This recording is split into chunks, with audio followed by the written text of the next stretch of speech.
स्वागत है आप सबका एक बार फिर से टेक टेक कैरियर प्लेटफॉर्म पे। और मैं अभिषेक कुमार आप सबका स्वागत करता हूं और उम्मीद करता हूं कि आप सब ठीक होंगे और अपनी पढ़ाई कर रहे होंगे। तो बेसिकली बीपीएससी टेस्ट सीरीज़ का जो DSTI इसका टेस्ट सीरीज़ है, उसी क्रम में आज हम लोगों ने जो इकोनॉमिक्स है, सेक्शनल इकोनॉमिक्स, जो कि कोड संख्या 2104 है टेस्ट सीरीज़ का, DSTI इसका जो बिहार बीपीएससी के लिए 67वीं बीपीएससी के लिए जो टेस्ट सीरीज आई हुई है 15 सीट, उसी क्रम में आज ये चौथा टेस्ट सीरीज़ का पहला पार्ट वीडियो जो इकोनॉमिक्स का है, उसको 50 प्रश्न जो है, इसमें 150 प्रश्न है, हालांकि 50 प्रश्न को हम लोग देखेंगे, फिर अगले मतलब पार्ट में इसको अलग 50 फिर अगले पार्ट में ऐसे करके देखेंगे ताकि वीडियो लंबा ना हो। तो इसी क्रम में चलिए हम लोग देखते हैं। अगर चैनल पे अपने आए तो चैनल को सब्सक्राइब कर लें, दोस्तों में शेयर करें वीडियो को और लाइक कमेंट जरूर करें। अगर कोई क्वेश्चन पूछा जाता है तो उसका जवाब पता है तो कमेंट बॉक्स में जरूर दें, ठीक है। तो चलिए शुरू करते हैं। पहला प्रश्न आज के इस मतलब टेस्ट के वर्ष 2021 में भारत की जनगणना के बारे में कौन सा कथन सही है। तो जनगणना 2021 जो है ना, इसमें ये बात कही गई है, इसमें थर्ड जेंडर को भी शामिल किया जाएगा, ठीक है, ये आंसर सही है। इसके अंतर्गत मोबाइल के द्वारा डाटा संग्रहित किया जाएगा, ये भी सही है। 2021 का जो मतलब जनगणना है, इसको डिजिटल रूप से किया जा रहा है, मोबाइल डाटा से, मोबाइल से इसको सारे डाटा को कलेक्ट किया जाएगा, ये भी सही है।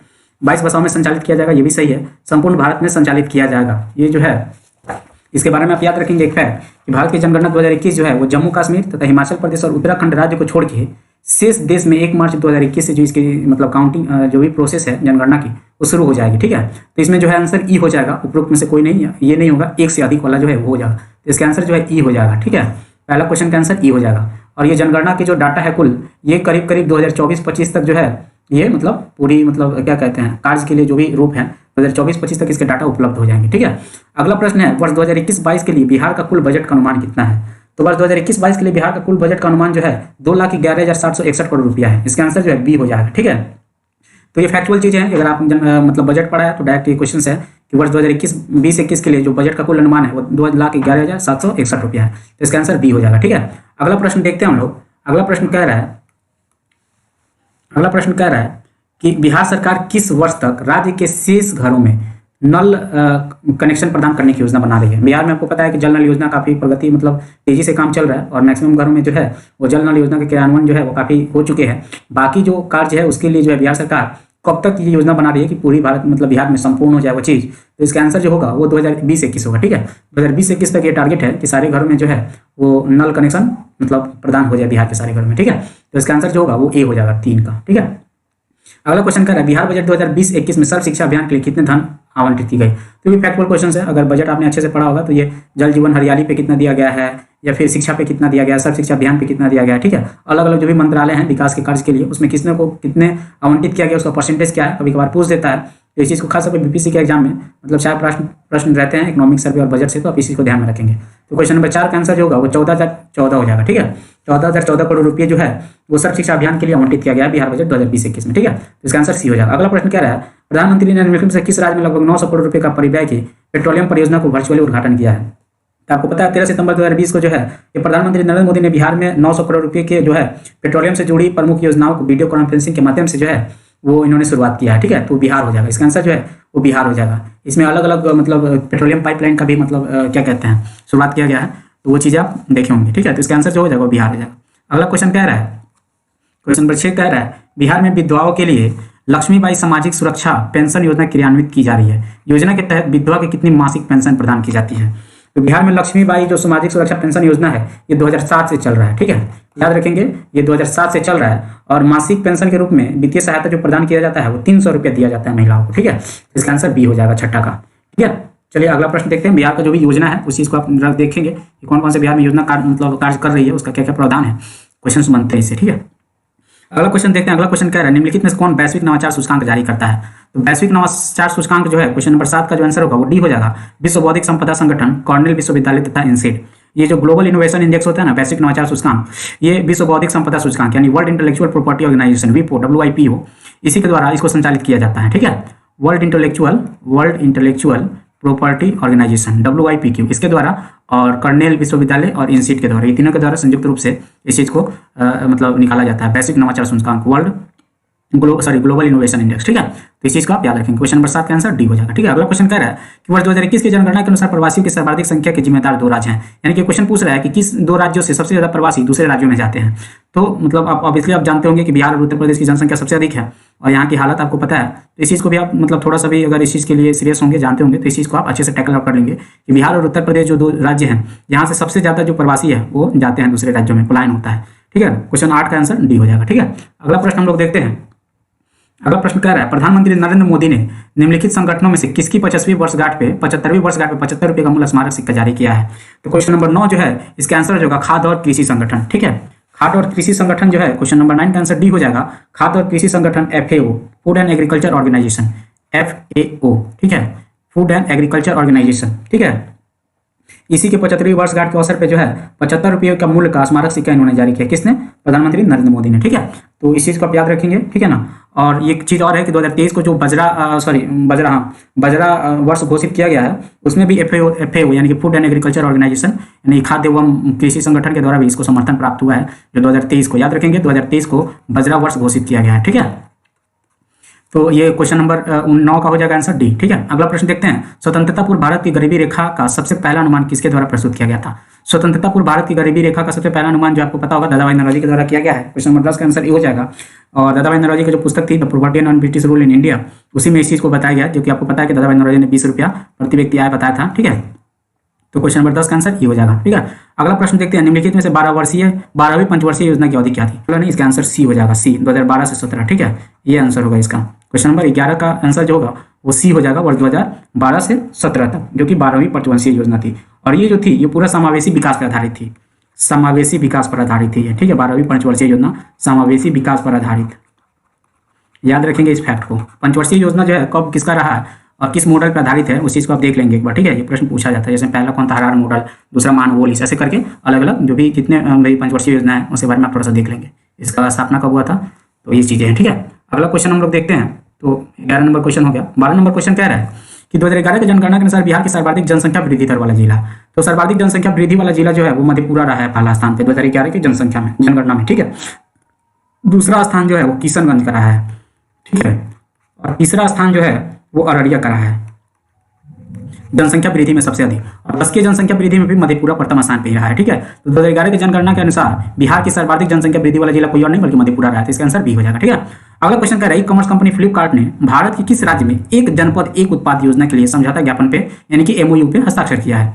तो आप एक राज्य और एक जनपद और एक उत्पाद, जनपद मतलब कौन सा स्टेट है जहाँ पे जिला को जनपद कहा जाता है, अगर इसको आपको पता है तो आसानी से आप याद रखेंगे। इसका आंसर उत्तर प्रदेश होगा, क्योंकि उत्तर प्रदेश में जनपद जो है जिला को जनपद कहा जाता है वहाँ पे। ठीक है, तो एक जनपद एक उत्पाद, और उत्तर प्रदेश ने इसके लिए जो है एक जनपद एक उत्पाद के लिए जो है कंगना रनावत को ब्रांड एम्बेसडर घोषित किया है। ये भी एक फैक्ट है जो कि आप याद रखेंगे। ठीक है, एक जनपद एक उत्पाद का जो मतलब ब्रांड एम्बेसडर है वो कंगना रनावत को बनाया गया है। ठीक है, और ई कॉमर्स फ्लिपकार्ट जो है वो उत्तर प्रदेश के जो भी हैं उसके साथ एक जनपद एक उत्पाद, माफ कीजिएगा, एक उत्पाद योजना के लिए MOU पे यानी कि समझौता ज्ञापन पे हस्ताक्षर किया। तो क्वेश्चन नंबर 13 का आंसर जो वो बी हो जाएगा। ठीक है, अगला क्वेश्चन कह रहा है, निम्नलिखित में से किसने वित्तीय समावेशन हेतु राष्ट्रीय नीति रणनीति NSFI की शुरुआत की है? तो कोई और नहीं बल्कि क्वेश्चन नंबर 14 जो कह रहा है कि NFSI, ठीक है, इसकी शुरुआत जो है वो RBI के द्वारा किया गया है, भारतीय रिजर्व बैंक यानी कि reserve bank of India. Question number 14 का आंसर ए हो जाएगा। और 2019 से 24 की अवधि के लिए वित्तीय समावेशन हेतु जो है राष्ट्रीय रणनीति की शुरुआत की गई है RBI के द्वारा। ठीक है, इस प्रकार इसका आंसर जो है वो ए हो जाएगा। ठीक है,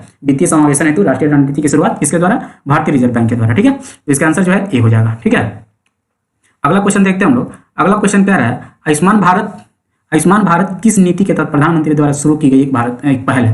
आयुष्मान भारत योजना ऑब्वियसली स्वास्थ्य से संबंधित है ये, तो आप याद रखेंगे इस फैक्ट को। राष्ट्रीय स्वास्थ्य नीति की एक पहल है ये आयुष्मान भारत योजना। ठीक है, और ये 2017 की एक मतलब रूप में 2017 में ये प्रधानमंत्री नरेंद्र मोदी के द्वारा शुरू की गई थी। ठीक है ना, तो इसका आंसर जो है डी हो जाएगा, याद रखेंगे। अगला क्वेश्चन क्या है, जनगणना 2011 की जनगणना मतलब अनुसार बिहार की साक्षरता दर क्या है? तो बिहार की साक्षरता दर जनगणना से एक दो प्रश्न पूछे जाते हैं, तो इसलिए आपको पढ़ना पड़ेगा। तो जनगणना 2011 के अनुसार बिहार की साक्षरता दर जो 61.8 रहा है। ठीक है, और इसमें पुरुषों की जो साक्षरता है, मेल की साक्षरता आप याद रखेंगे 71.20% रहा है। ठीक है, और फीमेल का जो है सबसे ज़्यादा रहा है वो 51.0550 रहा है परसेंटेज में। ठीक है, और सबसे अधिक बिहार के साक्षर जो जिला है वो रोहतास है, और सबसे कम जो साक्षर है वो पूर्णिया है। इस फैक्ट को आप याद रखेंगे जनगणना से रिलेटेड। अब सब बताते चलें तो वीडियो लंबा हो जाएगा, तो अलग अलग प्रश्न मिलेंगे जहाँ पे मैं सब चीज़ों को डिस्कस करूँगा। ठीक है, तो जनगणना 2021 के अनुसार बिहार की साक्षरता दर जो 61.8 रहा है, इसमें पुरुषों की 71.20 यानी 71.020 रहा है, और फीमेल का 51.50 रहा है। दोनों का एवरेज निकालोगे आप 61.8 ही आएगा। ठीक है, तो क्वेश्चन नंबर 16 का आंसर बी हो जाएगा। ठीक है, अगला क्वेश्चन क्या है, निम्नलिखित में से कौन सा ऑपरेशन ट्विस्ट का सर्वोत्कृष्ट वर्णन करता है? ऑपरेशन ट्विस्ट जो है ना, ये जो है ये ऑपरेशन ट्विस्ट, एक मिनट, ऑपरेशन ट्विस्ट जो है वो यहाँ पे आप देखेंगे। ऑपरेशन ट्विस्ट जो है ना वो खुला बाजार परिसंचालन की सरकारी प्रतिविधि में से एक साथ खरीद बिक्री के लिए है। ये खुला बाजार परिचालन में सरकारी प्रतिभूति की एक साथ खरीद और बिक्री, ये जो है ऑपरेशन ट्विस्ट का उद्देश्य है। तो इसका आंसर सी हो जाएगा ऑपरेशन ट्विस्ट का। ठीक है, इसको आप याद रखेंगे, ऑपरेशन ट्विस्ट के लिए ये जो है याद रखेंगे ये क्वेश्चन। अगला क्वेश्चन कह रहा है समावेशी विकास सूचकांक। समावेशी विकास सूचकांक जो है ये कौन जारी करता है? तो समावेशी विकास सूचकांक जो है क्वेश्चन नंबर 18, ये विश्व आर्थिक मंच यानी कि वर्ल्ड इकोनॉमिक्स फोरम, ठीक है, वर्ल्ड इकोनॉमिक्स फोरम के द्वारा जारी किया जाता है, IDI, ठीक है, समावेशी विकास सूचकांक ये वर्ल्ड इकोनॉमिक्स फोरम के द्वारा जारी किया जाता है। और तो समावेशी विकास सूचकांक जारी करता है कौन? World economics forum, WEF। ये इसका आंसर सी हो जाएगा 18 नंबर का। ठीक है, अगला क्वेश्चन देखते हैं, रेल किसान रेल को निम्नलिखित किस बजट में प्रस्तावित किया गया है? तो क्वेश्चन नंबर 19 का आंसर जो है ये किसान रेल जो सबसे पहले 2020-21 में कोविड के दौरान लाया गया था, किसान रेल बजट 2020-21 में इसको प्रस्तावित किया गया था। तो आपसे एक प्रश्न है कि मतलब भारत में पहली बार किसान रेल कहाँ से कहाँ चलाया गया है? इस चीज़ का अगर जवाब आपको पता है तो कमेंट बॉक्स में रिप्लाई करें। ठीक है, तो किसान रेल जो है निम्नलिखित बजट में किस बजट में प्रस्तावित है? तो 2020-21 में जो है वो किसान रेल प्रस्तावित किया गया था 2020-21 के बजट में। ठीक है, अब आप बताएंगे कि किसान रेल भारत के किन किन जगहों के बीच, 2 जगहों के बीच चलाई गई है पहली किसान रेल। ठीक है, अगला क्वेश्चन देखते हैं, स्मृति योजना संबंधित है।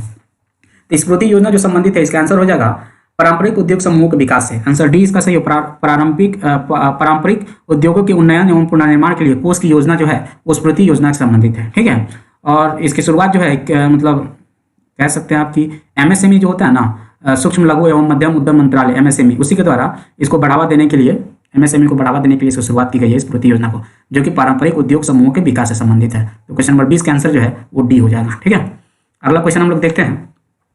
अगला क्वेश्चन कह रहा है कि किसान रेल और कृषि उड़ान शुरू करने का उद्देश्य है। किसान रेल और कृषि उड़ान शुरू करने का उद्देश्य यह है कि इसका आंसर जो है वो 21 नंबर क्वेश्चन का आंसर बी हो जाएगा, जो कि खराब होने वाली वस्तुओं के लिए एक निर्बाध राष्ट्रीय शीर्ष आपूर्ति श्रृंखला मतलब उपलब्ध कराना है। बजट 2021-22 जो है ना उसमें भारतीय रेलवे और नागरिक उड्डयन मंत्रालय के द्वारा किसान रेल और कृषि उड़ान की शुरुआत की गई है। और इसका उद्देश्य यह है कि जो भी खराब समय होने वाली वस्तु है उनके लिए एक निबंध राष्ट्रीय शीर्ष आपूर्ति श्रृंखला प्रदान की जाए, कि जो भी खराब होने वाली वस्तु है उसको जल्दी जल्दी खराब होने से पहले ही जल्दी जल्दी उस जगह पहुंचाया जाए जहाँ पे इसकी नीड्स है। ठीक है, तो इसका आंसर जो है वो बी हो जाएगा, खराब होने वाली वस्तुओं के लिए एक निबंध राष्ट्रीय शीर्ष आपूर्ति श्रृंखला प्रदान करना। क्वेश्चन नंबर 21 का आंसर बी। ठीक है, अगला प्रश्न देखते हैं हम लोग।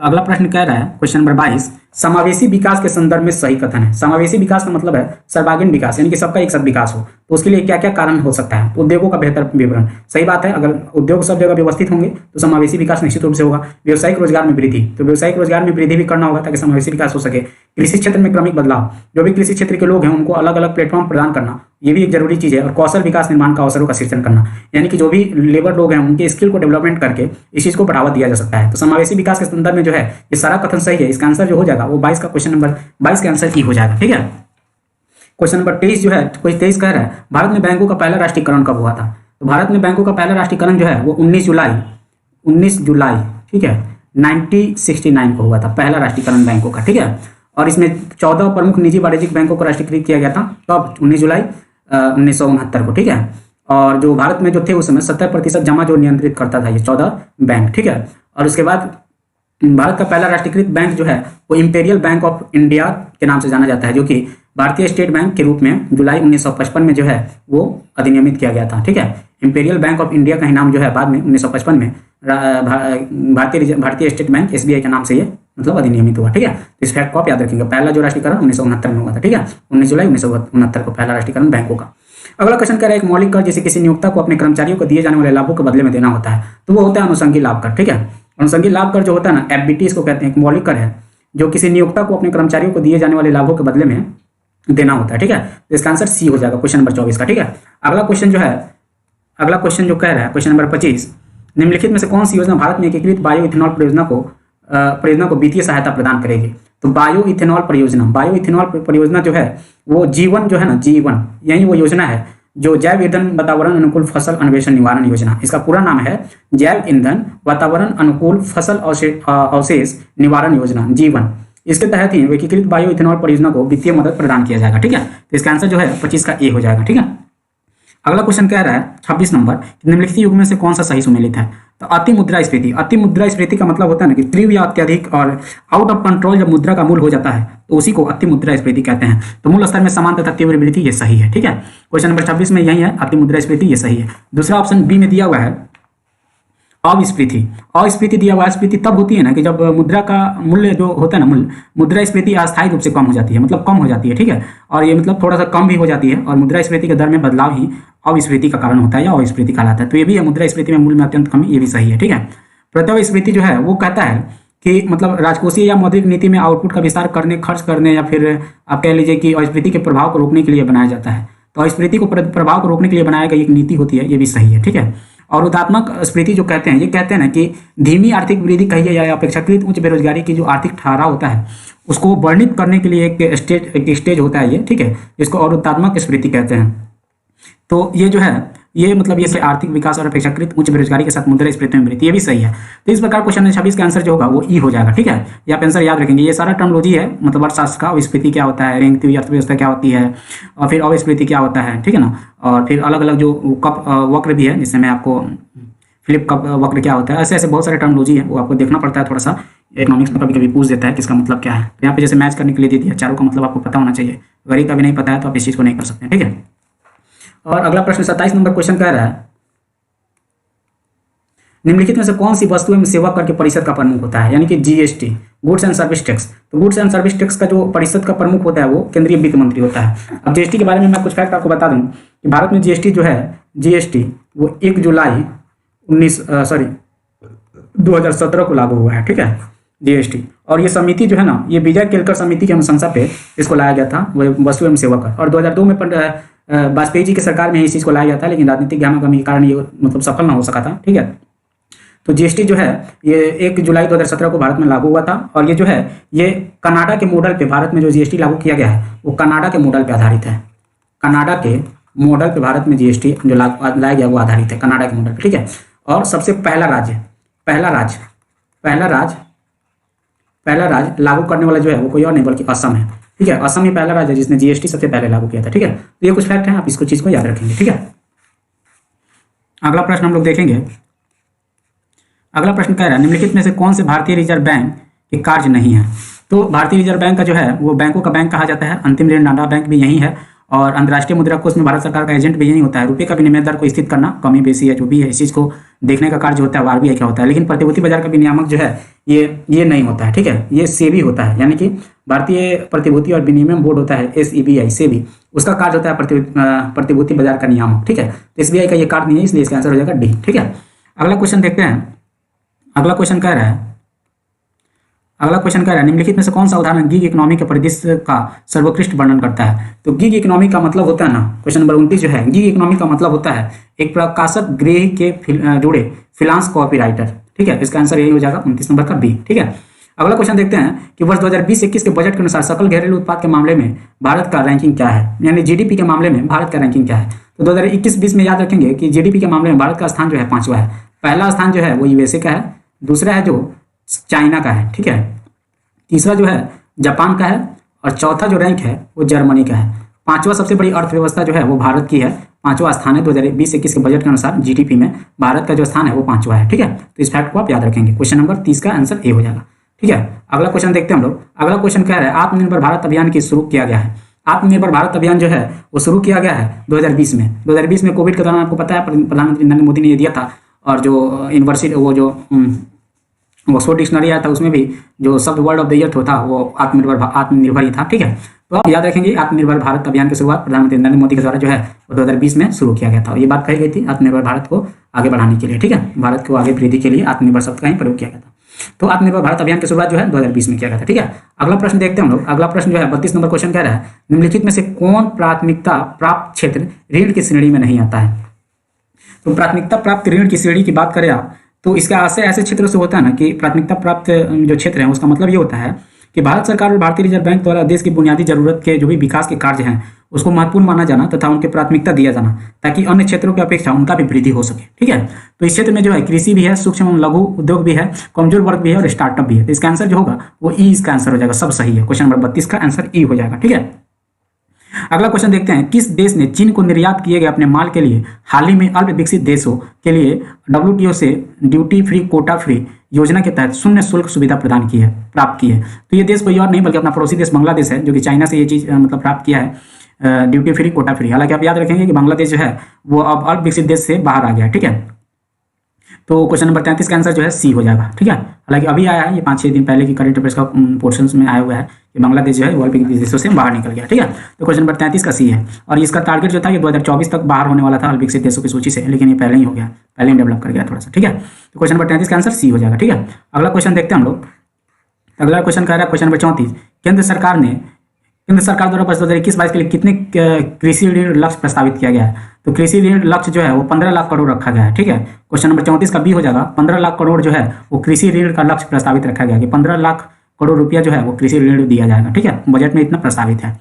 अगला क्वेश्चन कह रहा है वर्तमान में भारतीय रिजर्व बैंक के गवर्नर कौन है? तो क्वेश्चन नंबर 35 का आंसर हो जाएगा वो बी हो जाएगा।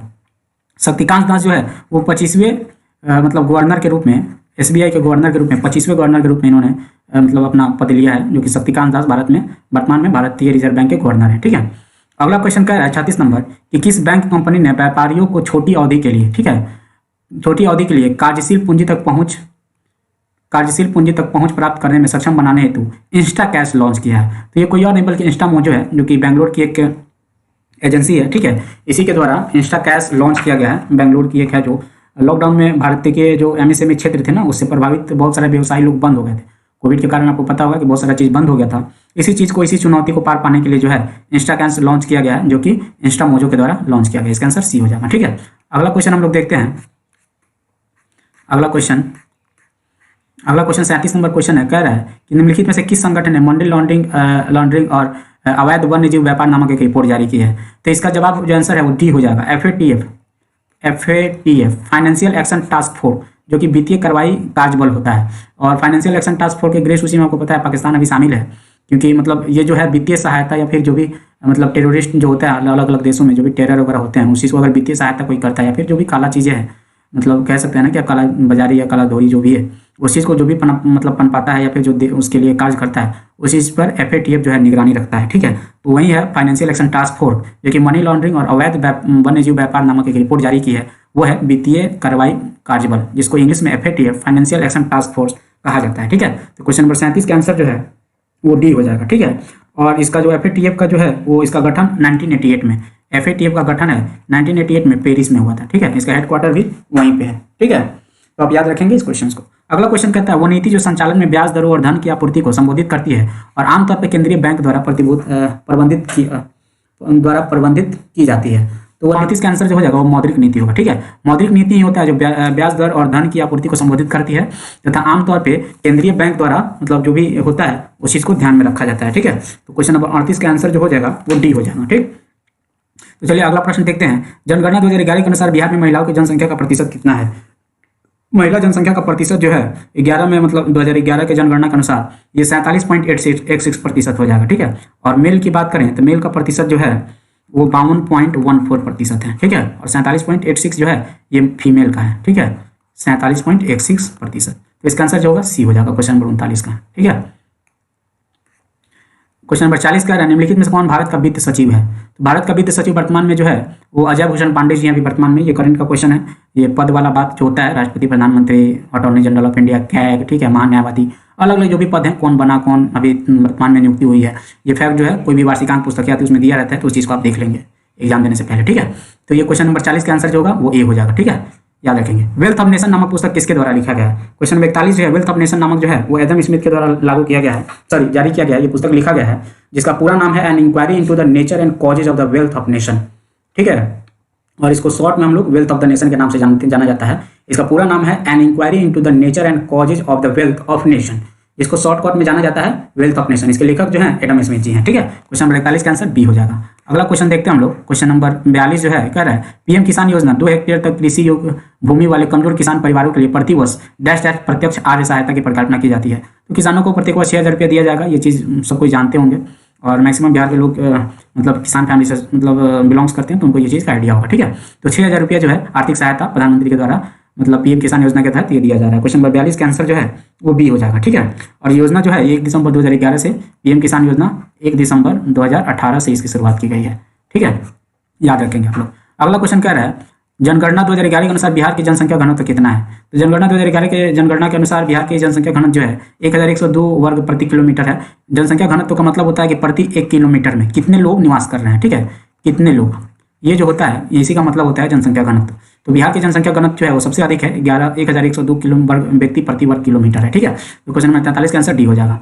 अगला क्वेश्चन जो देखते हैं क्वेश्चन नंबर 44 है कि भारत में नीतिगत उद्देश्यों के लिए मुद्रास्फीति को सामान्य मापा जाता है। तो मुद्रास्फीति को मापन जो होता है उपभोक्ता मुक्त सूचकांक संयुक्त रूप से जो होता है उसी पे मापा जाता है मुद्रास्फीति को, जिसको इन्फ्लेशन कहते हैं। ठीक है, तो क्वेश्चन नंबर 44 का आंसर जो है वो ए हो जाएगा। ठीक है, अगला क्वेश्चन देखते हैं हम लोग। अगला क्वेश्चन कह रहा है वैश्विक बहुआयामी गरीबी सूचकांक 2020 के अनुसार वर्ष 2005-6 और 15-16 के बीच भारत में कितने लोगों ने बहुआयामी गरीबी से बाहर निकला है। तो ये जो है ये डाटा का क्वेश्चन है, मतलब क्या कह सकते हैं, बहुआयामी गरीबी सूचकांक जो निकाली जाती है उसी की ये डाटा है, जिसमें 270 मिलियन लोग जो है ये गरीबी मतलब बहुआयामी गरीबी से बाहर निकले हैं लोग, दोनों के कंपेरिजन में 2005-6 और 15-16 के बीच। ठीक है, तो याद रखेंगे इस फैक्ट को, 270 मिलियन लोग इससे बाहर निकले हैं। अगला क्वेश्चन कह रहा है कि पंचवर्षीय योजना के संदर्भ में निम्नलिखित युग्म में से कौन सा सुमेलित नहीं है। तो मतलब आपको मैंने जैसे पहले वाले कुछ क्वेश्चन आए थे उसमें बताया था पंचवर्षीय योजना के बारे में, पहला पंचवर्षीय योजना, दूसरा पंचवर्षीय योजना, इसके बारे में आप जान लेंगे कि मतलब कौन सा मॉडल पे ये कौन सा पंचवर्षीय योजना आधारित है। तो इसके बारे में अगर कहा जाए तो प्रथम योजना जो है वो मतलब हरार मॉडल पर आधारित था। ठीक है, क्वेश्चन नंबर 46 का प्रथम पंचवर्षीय योजना जो है वो मतलब कह सकते हैं ये कि आपको हैरोल्ड डोमर जो थे उन्हीं के मतलब मॉडल पर आधारित था ये प्रथम पंचवर्षीय योजना, तो ये गलत है। ठीक है, तृतीय गॉडगिल योजना सही है। 9वीं योजना जो था वो न्याय समानता के साथ विकास था, और 12वीं जो था तीव्र और आर्थिक समावेशी एवं सतत विकास से संबंधित था, तो ये सही है। तो इसका आंसर जो होगा वो ए हो जाएगा। ठीक है, क्योंकि ए जो है ये गलत है, ये हैरोल्ड डोमर मॉडल पर आधारित था प्रथम पंचवर्षीय योजना। ठीक है, तो अगला क्वेश्चन देखते हैं। 46 नंबर क्वेश्चन हम लोग देख लिया।